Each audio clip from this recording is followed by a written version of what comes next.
ಎಲ್ರಿಗೂ ನಮಸ್ತೆ. Kiran vlogs YouTube ಚಾನಲ್ಗೆ ಸ್ವಾಗತ. ನಾನಿವತ್ತು ಬೆಂಗಳೂರಿನ ಕಂಠೀರವ ಸ್ಟುಡಿಯೋದಲ್ಲಿದ್ದೀನಿ. ಇಲ್ಲಿ ನಾವು ವರನಟ ಡಾಕ್ಟರ್ ರಾಜ್ಕುಮಾರ್ ಮತ್ತು ಅವರ ಪತ್ನಿ ಪಾರ್ವತಮ್ಮ ರಾಜ್ಕುಮಾರ್ ಹಾಗೂ 4 ವರ್ಷಗಳ ಹಿಂದೆ ನಿಧನರಾದ ಅವರ ಕಿರಿಯ ಮಗ ಪವರ್ ಸ್ಟಾರ್ ಪುನೀತ್ ರಾಜ್ಕುಮಾರ್ ಅವರ ಸಮಾಧಿ ಸ್ಥಳವನ್ನು ಕಾಣಬಹುದು. ಕಂಠೀರವ ಸ್ಟುಡಿಯೋದ ಇನ್ನೊಂದು ಭಾಗದಲ್ಲಿ ಮಂಡ್ಯದ ಗಂಡು ರೆಬಲ್ ಸ್ಟಾರ್ ಅಂಬರೀಷ್ ರವರ ಸಮಾಧಿ ಸ್ಥಳವನ್ನು ಕೂಡ ನಾವು ನೋಡಬಹುದು. ಕಂಠೀರವ ಸ್ಟುಡಿಯೋದ ಎಕ್ಸಾಕ್ಟ್ ಲೊಕೇಶನ್ ಎಲ್ಲಿದೆ ಹಾಗೂ ಹೇಗಿದೆ ಅನ್ನೋದನ್ನು ತೋರಿಸ್ತೇನೆ ಬನ್ನಿ. ನಾನಿವಾಗ ಗುರುಗಂಟೆಪಾಳ್ಯದಿಂದ ನಾಯಂಡಹಳ್ಳಿ ಕಡೆಗೆ ಹೋಗುವ ರಿಂಗ್ ರೋಡ್ ರಸ್ತೆಯಲ್ಲಿರುವ ಕಂಠೀರವ ಸ್ಟುಡಿಯೋ ಸಿಗ್ನಲ್ ಹತ್ತಿರ ಇದ್ದೇನೆ. ನನ್ನ ಮುಂದೆ ಒಂದು ಫ್ಲೈಓವರ್ ಕಾಣಿಸ್ತಾ ಇದೆ ನೋಡಿ. ಫ್ಲೈಓವರ್ ಕೆಳಗಡೆ ರೈಟ್ ಸೈಡ್ ಹೋದರೆ ಗುರುಗಂಟೆಪಾಳ್ಯ, ಸ್ಟ್ರೈಟ್ ಹೋದರೆ ಪೀಣ್ಯ ಹಾಗೂ ಲೆಫ್ಟ್ಗೆ ಹೋದರೆ ಸುಮ್ಮನಲ್ಲಿ ನಾಯಂಡಹಳ್ಳಿ ಕಡೆಗೆ ಹೋಗಬಹುದು.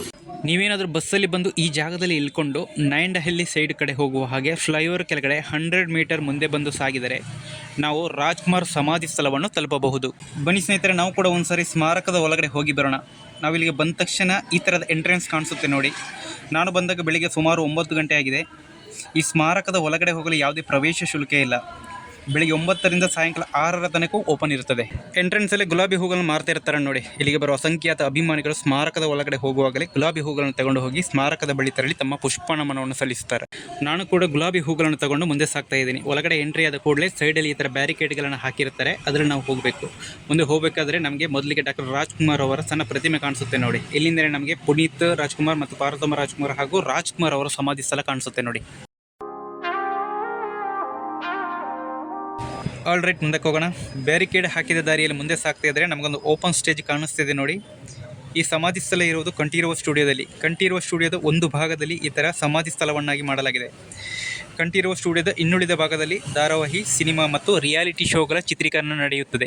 ಇಲ್ಲಿಗೆ ಬಂದರೆ ನೀವು ಸಮಾಧಿ ಸ್ಥಳಕ್ಕೆ ಬಂದಂತಹ ಫೀಲ್ ಆಗೋದಿಲ್ಲ, ಬದಲಾಗಿ ಯಾವುದೋ ಒಂದು ಗಾರ್ಡನ್ಗೆ ಇಲ್ಲವೇ ಯಾವುದೋ ಒಂದು ದೇವಸ್ಥಾನಕ್ಕೆ ಬಂದಂತಹ ಫೀಲ್ ಆಗುತ್ತೆ ಅಂತ ಸಾಕಷ್ಟು ಮಂದಿ ಅಭಿಮಾನಿಗಳು ಹೇಳುವ ಮಾತು. ಯಾಕೆಂದರೆ ಅಷ್ಟು ಚೆನ್ನಾಗಿ ಸಮಾಧಿ ಸ್ಥಳವನ್ನು ಮೇಂಟೈನ್ ಮಾಡಿದರೆ ಎಲ್ಲಿ ನೋಡಿದರಲ್ಲಿ ಸದಾ ಹಚ್ಚ ಹಸಿರಿನಿಂದ ಕಂಗೊಳಿಸುವ ಬಗೆಬಗೆಯ ಅಲಂಕಾರಿಕ ಗಿಡಮರಗಳನ್ನು ಕಾಣಬಹುದು.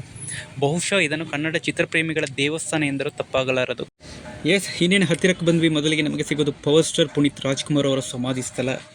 ಪ್ರತಿದಿನ ಸಾಕಷ್ಟು ಅಭಿಮಾನಿಗಳು ಇಲ್ಲಿಗೆ ಬರ್ತಾರೆ. ನೋಡಬಹುದು, ಬೆಳಿಗ್ಗೆನೇ ಸಾಕಷ್ಟು ಜನ ಅಭಿಮಾನಿಗಳು ಬಂದಿದ್ದಾರೆ. ಈ ಸ್ಥಳಕ್ಕೆ ಬಂದ್ಬಿಟ್ಟು ಗುಲಾಬಿ ಹೂ ಇಟ್ಟು ನಮನವನ್ನು ಸಲ್ಲಿಸುತ್ತಾರೆ. ನಾವು ಕೂಡ ಹೋಗೋಣ. ಮೊದಲ ಬಾರಿ ನಾನು ಅಪ್ಪು ಸಮಾಧಿ ಸ್ಥಳವನ್ನು ನೋಡುತ್ತಿದ್ದೇನೆ.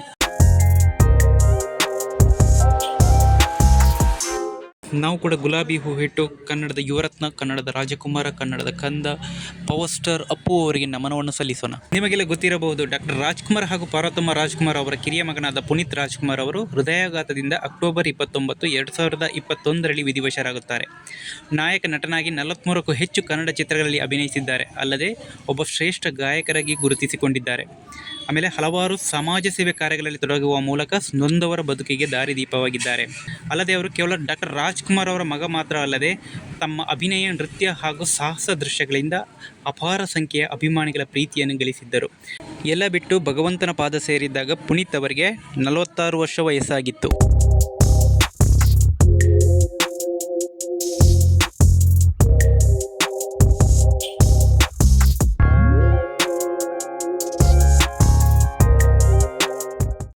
ಪವರ್ ಸ್ಟಾರ್ ಪುನೀತ್ ರಾಜ್ಕುಮಾರ್ ಅಥವಾ ಕನ್ನಡದ ಅಪ್ಪು ಎಂದೇ ಫೇಮಸ್ ಆಗಿದ್ದ ಪುನೀತ್ ರಾಜ್ಕುಮಾರ್ ಅವರಿಗೆ ಮಕ್ಕಳಿಂದ ಹಿಡಿದು ವಯೋವೃದ್ಧರ ತನಕ ಅಭಿಮಾನಿಗಳಿದ್ದರು. ಅವರೆಲ್ಲ ಇವತ್ತು ಈ ಜಾಗಕ್ಕೆ ಬಂದು ತಮ್ಮ ಪ್ರೀತಿ ಅಭಿಮಾನವನ್ನು ತೋರ್ಪಡಿಸುವ ಮೂಲಕ ತಮ್ಮ ನೆಚ್ಚಿನ ನಾಯಕನನ್ನು ತಮ್ಮ ಹೃದಯ ಸಾಮ್ರಾಜ್ಯದಲ್ಲಿ ಜೀವಂತವಾಗಿರಿಸಿದ್ದಾರೆ. ಇಲ್ಲಿಂದ ಸ್ವಲ್ಪ ಮುಂದೆ ಹೋದರೆ ಡಾಕ್ಟರ್ ರಾಜ್ಕುಮಾರ್ ಅವರ ಪತ್ನಿ ಹಾಗೂ ಪುನೀತ್ ರಾಜ್ಕುಮಾರ್ ಅವರ ಅಮ್ಮ ಪಾರ್ವತಮ್ಮ ರಾಜ್ಕುಮಾರ್ ಅವರ ಸಮಾಧಿ ಸ್ಥಳವನ್ನು ನೋಡಬಹುದು. ಇವರು ವಜ್ರೇಶ್ವರಿ ಕಂಬೈನ್ಸ್ ಮತ್ತು ಪೂರ್ಣಿಮಾ ಎಂಟರ್ಪ್ರೈಸಸ್ ಎಂಬ ಸಂಸ್ಥೆಯನ್ನು ಸ್ಥಾಪಿಸುವ ಮುಖಾಂತರ ಹಲವಾರು ಚಿತ್ರಗಳ ವಿತರಣೆ ಹಾಗೂ 80ಕ್ಕೂ ಹೆಚ್ಚು ಚಿತ್ರಗಳನ್ನು ನಿರ್ಮಿಸಿದ್ದಾರೆ. ಮೈಸೂರಿನವರಾಗಿದ್ದ ಪಾರ್ವತಮ್ಮ ಅವರು ತಮ್ಮ 13ನೇ ವಯಸ್ಸಿಗೆ ಡಾಕ್ಟರ್ ರಾಜ್ಕುಮಾರ್ ಅವರನ್ನು ಮದುವೆಯಾಗ್ತಾರೆ. ಕನ್ನಡದ ಆಧಾರ ಸ್ತಂಭವಾಗಿದ್ದ ಪಾರ್ವತಮ್ಮ ಅವರು ಮಾಲಾಶ್ರೀ, ಪ್ರೇಮ, ಸುಧಾರಾಣಿ, ರಮ್ಯಾ ಹೀಗೆ ಹಲವಾರು ನಾಯಕ ನಟರನ್ನು, ನಟಿಯರನ್ನು, ತಂತ್ರಜ್ಞರನ್ನು ಚಿತ್ರರಂಗಕ್ಕೆ ಪರಿಚಯಿಸಿದ ಕೀರ್ತಿ ಇವರಿಗೆ ಸಲ್ಲುತ್ತದೆ. ಪಾರ್ವತಮ್ಮ ರಾಜ್ಕುಮಾರ್ ಅವರು ವಯೋಸಹಜ ಕಾಯಿಲೆಯಿಂದ ತಮ್ಮ 77ನೇ ವಯಸ್ಸಿನಲ್ಲಿ 2017ರಲ್ಲಿ ನಿಧನರಾಗುತ್ತಾರೆ. ಮುಂದಕ್ಕೆ ಹೋದರೆ ನಮಗೆ ಸಿಗುವುದು ಕನ್ನಡದ ವರನಟ ಡಾಕ್ಟರ್ ರಾಜ್ಕುಮಾರ್ ಅವರ ಸಮಾಧಿ ಸ್ಥಳ. ಸುಮಾರು 5 ದಶಕಗಳ ಕಾಲ ಕನ್ನಡ ಚಿತ್ರರಂಗದಲ್ಲಿ ನಾಯಕರಾಗಿ, ಗಾಯಕರಾಗಿ, ನಿರ್ಮಾಪಕರಾಗಿ ಕನ್ನಡ ಚಿತ್ರರಂಗದಲ್ಲಿ ಸೇವೆ ಸಲ್ಲಿಸಿದ್ದಾರೆ. ಸುಮಾರು 200ಕ್ಕೂ ಹೆಚ್ಚು ಚಿತ್ರಗಳಲ್ಲಿ ನಾಯಕನಾಗಿ ಅಭಿನಯಿಸುವ ಮೂಲಕ ನಟ ಸಾರ್ವಭೌಮ ಎಂಬ ಬಿರುದನ್ನು ಹೊಂದಿದ್ದಾರೆ. 2000ನೇ ಇಸವಿಯಲ್ಲಿ ನರಹಂತಕ ಕಾಡುಗಲ್ಲ ವೀರಪ್ಪನ್ನಿಂದ ಕಿಡ್ನಾಪ್ ಆಗಿ 108 ದಿನಗಳ ವನವಾಸವನ್ನು ಅನುಭವಿಸಿದ್ದ ರಾಜ್ಕುಮಾರ್ ಅವರು ಅಲ್ಲಿಂದ ಯಶಸ್ವಿಯಾಗಿ ಬಿಡುಗಡೆಗೊಂಡು ತದನಂತರ ತಮ್ಮ 76ನೇ ವಯಸ್ಸಿನಲ್ಲಿ 2006ರಲ್ಲಿ ಬೆಂಗಳೂರಿನಲ್ಲಿ ಹೃದಯಾಘಾತದಿಂದ ನಿಧನರಾಗುತ್ತಾರೆ. ಇನ್ನು 3 ಜನರ ಸಮಾಧಿ ಸ್ಥಳಗಳನ್ನು ನೋಡಿಕೊಂಡು ಔಟ್ಸೈಡ್ ಹೋಗಬೇಕಾದ್ರೆ ನಾವು ಈ ಜಾಗದಲ್ಲಿ ಅಂದರೆ ರಾಜ್ಕುಮಾರ್ ಸಮಾಧಿ ಏನಿದೆ ಅದರ ಮುಂದೆ ಇರುವ ಈ ಜಾಗದಲ್ಲಿ ಹೋಗಬೇಕಾದ್ರೆ 2 ಕಡೆಗಳಲ್ಲಿ ರಾಜ್ಕುಮಾರ್ ಅವರು ನಟಿಸಿದ ಚಿತ್ರಗಳ ಪೋಸ್ಟರ್ಗಳನ್ನು ಹಾಕಿದ್ದಾರೆ.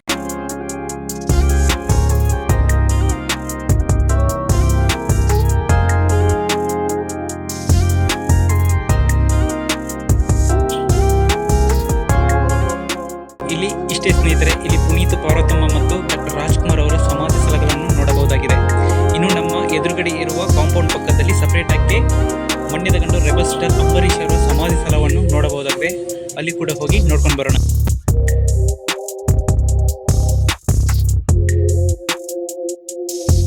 ಅಂಬರೀಷ್ ಸಮಾಧಿಗೆ ಹೋಗಬೇಕಾದ್ರೆ ಡಾಕ್ಟರ್ ರಾಜ್ಕುಮಾರ್ ಸ್ಮಾರಕದಿಂದ ಹೊರಗಡೆ ಬಂದು ರೈಟ್ ಸೈಡಿಗೆ ಹೋದರೆ ಅಲ್ಲಿ ಅಂಬಿ ಸ್ಮಾರಕಕ್ಕೆ ಹೋಗುವ ಎಂಟ್ರಿ ಗೇಟ್ ಸಿಗುತ್ತದೆ ನೋಡಿ. ಇದೇ ಜಾಗದಲ್ಲಿ ಒಂದು 10 ಹೆಜ್ಜೆ ಮುಂದಕ್ಕೆ ಹೋದರೆ ಆ ಗೇಟ್ ಸಿಕ್ಬಿಡ್ತದೆ ನೋಡಿ.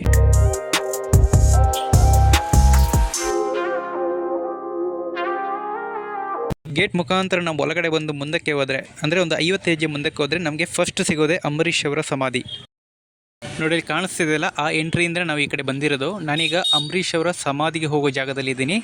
ಅಂಬರೀಷ್ ಅವರ ಸಮಾಧಿಗೆ ಹೋಗುವ ಮುಂಚೆ ಅಂಬರೀಷ್ ಅವರ ಒಂದು ದೊಡ್ಡದಾಗಿ ಪ್ರತಿಮೆ ಮಾಡಿದ್ದಾರೆ. ಅಲ್ಲಿಗೆ ಹೋಗಿನೇ ನಾವು ಅವರ ಸಮಾಧಿ ಹತ್ರ ಹೋಗಬೇಕು. ಬನ್ನಿ ನಾವು ಕೂಡ ಹೋಗೋಣ.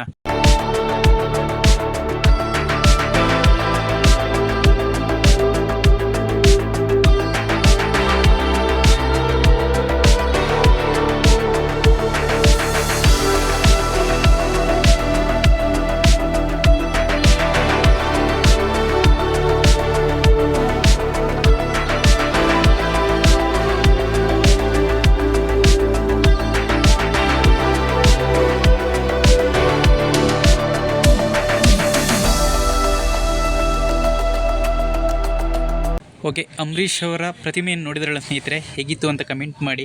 ಇದು ಬೇರೆಲ್ಲೂ ಇಲ್ಲ, ರಾಜ್ಕುಮಾರ್ ಸಮಾಧಿ ಪಕ್ಕದಲ್ಲೇ ಇದೆ. ಇಲ್ಲಿಂದ ಸ್ವಲ್ಪ ಲೆಫ್ಟ್ ಸೈಡ್ ಹೋದರೆ ನಮಗೆ ಅಂಬರೀಷ್ ಅವರ ಸಮಾಧಿ ಸ್ಥಳ ಕೂಡ ಕಾಣಿಸುತ್ತೆ. ನಾವು ಕೂಡ ಅಲ್ಲಿಗೆ ಹೋಗಿ ಬರೋಣ ಒಂದ್ಸರಿ.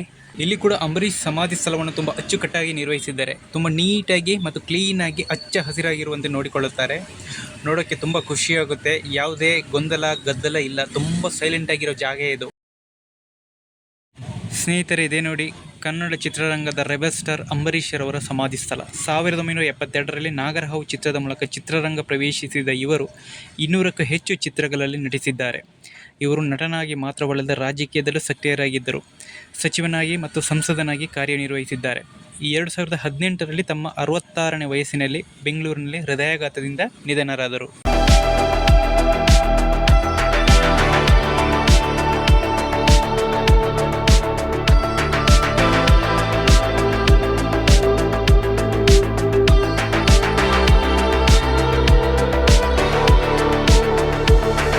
ಸ್ನೇಹಿತರೆ, ವಿಡಿಯೋ ಹೇಗಿತ್ತು ಅಂತ ಕಮೆಂಟ್ ಮಾಡಿ. ವಿಡಿಯೋ ಇಷ್ಟ ಆದರೆ ಲೈಕ್ ಮಾಡಿ, ಕಮೆಂಟ್ ಮಾಡಿ, ಸಬ್ಸ್ಕ್ರೈಬ್ ಮಾಡಿ.